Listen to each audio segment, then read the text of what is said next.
లితాస్ fashion వరల్డ్కి స్వాగతం. నేను లలితారెడ్డి. ఈరోజు మీకు రుచికరమైన మసాలా వడల పులుసు ఎలా తయారు చేయాలో చెప్తాను, చూడండి. ఒక పావుసేరు శనగపప్పును 2 గంటల సేపు నానబెట్టుకోవాలి.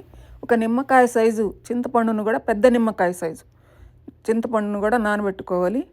తర్వాత ఆ నానిన శనగపప్పును మిక్సీలో వేసి రుబ్బుకోవాలి. రుబ్బేటప్పుడు ఎక్కువగా నీళ్ళు పోయకూడదు, కొద్ది కొద్దిగా చిలకరించి రుబ్బుకోవాలి. ఎక్కువగా నీళ్ళు పోస్తే నూనె ఎక్కువగా లాగుతుంది. తర్వాత మరీ మెత్తగా కూడా ఉండకూడదు, మరీ బరకగా కూడా ఉండకూడదు, మీడియంగా ఉండాలి. ఈ విధంగా ఉండాలి పిండి టెక్స్చరు. తర్వాత పొయ్యి మీద బాండాలు పెట్టి 1 టేబుల్ స్పూన్ నూనె వేసి అందులో ఒక 15 ఎండుమిరపకాయలు, ఒక 1/2 టీ స్పూను మెంతులు, ఒక 2 టీ స్పూన్లు ఆవాలు, ఒక 2 టేబుల్ స్పూన్లు ధనియాలు వేసి దోరగా వేయించుకోవాలి. ఈ మిశ్రమాన్ని ఆరిన తర్వాత మిక్సీలో వేసి మెత్తగా మిక్సీ పట్టుకోవాలి. అందులోనే ఒక గుప్పెడు ఎండు కొబ్బరి కూడా వేసి మిక్సీ పట్టాలి. మిక్సీ పట్టినప్పుడు అది మరీ మెత్తగా ఉండకూడదు, కొబ్బరి కొంత బెరకగా ఉంటేనే బాగుంటుంది. ఆ తర్వాత మనం రుబ్బు పెట్టుకున్న ఆ పిండిలో పెద్ద ఉల్లిపాయలు 2 తీసుకొని సన్నగా కట్ చేసి దాన్ని కూడా పిండి మిశ్రమంలో వేసి కలుపుకోవాలి. తర్వాత పొయ్యి మీద బాండలు పెట్టి దాంట్లో ఆయిల్ వేసుకోవాలి.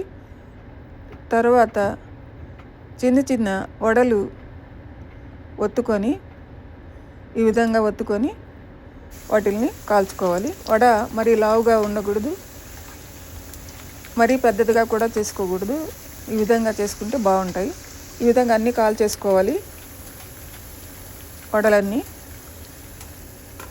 వడలు కాల్చుకోవడం అయిపోయిన తర్వాత ఆ నూనె అంతా వంచేసి పొయ్యి మీద బాండలు పెట్టి మళ్ళీ 2 టేబుల్ స్పూన్ల ఆయిల్ వేసి అందులో ఒక 1/2 టీ స్పూన్ మెంతులు, 2 టీ స్పూన్లు ఆవాలు వేసి వేయించాలి. అవి వేగిన తర్వాత చిటపటలాడిన తర్వాత అందులో సన్నగా కట్ చేసి పెట్టుకున్న 2 ఉల్లిపాయల తరుగును కూడా వేసి వేయించాలి. అవి కొంచెం మగ్గిన తర్వాత అందులో ఒక 1/2 టీ స్పూన్ పసుపు, తగినంత ఉప్పు మరియు మనం వేయించి మిక్సీకి వేసి పెట్టుకున్న మిరపకాయల మిశ్రమాన్ని కూడా వేసి అన్నీ కలుపుకోవాలి. బాగా కలిపిన తర్వాత మనం నానబెట్టి ఉంచుకున్న చింతపండును కూడా బాగా మెత్తగా పిసికిన తర్వాత ఆ చింతపండు నీళ్ళను కూడా ఈ బాండల్లో పోసుకోవాలండి.